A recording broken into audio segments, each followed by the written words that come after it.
اگر کسی کو زکام ہو جائے اور گھر کے دوسرے لوگ زکام کے وائرس سے بچنا چاہیں تو پیاز کو 4 حصوں میں کاٹ کر پلیٹ میں رکھ کر کمرے میں رکھ دیں۔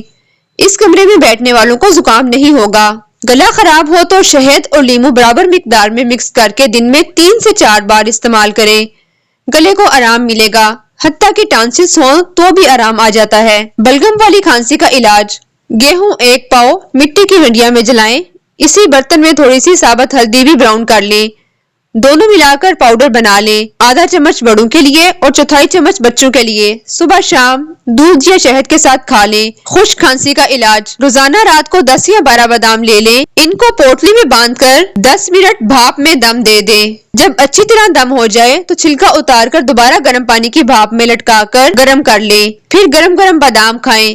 1 ہفتہ کھائیں، آرام آ جائے گا۔ جس کو نزلہ زکام ہو جائے، چائے بناتے وقت 1 چٹکی خشخاش کی ڈال دے، یعنی دودھ، پانی، چینی پتی ڈال کر چائے بنائیں اور 1 چٹکی خشخاش ڈال کر ابالیں، چھان کر پی لیں، نزلہ زکام ختم ہو جائے گا۔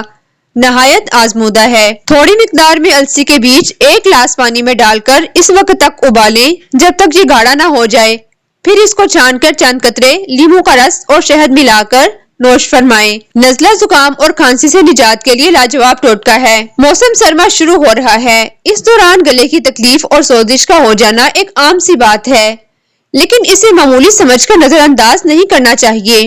یہ نسخہ گلے کی خراش اور سوزش کے لیے بہترین ہے۔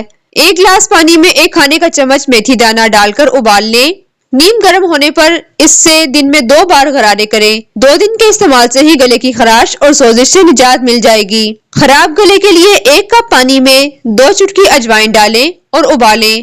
جب 3/4 کپ رہ جائے، پھر اس میں 1 چمچ شہد اور 1 چٹکی نمک ڈالیں اور پی لیں۔ گلے میں خرابی محسوس ہو تو باریک نمک انگلی سے گلے میں اچھی طرح لگا لیں۔ دن میں 2-3 بار ایسا کرنے سے فوراً تکلیف رفع ہو جاتی ہے۔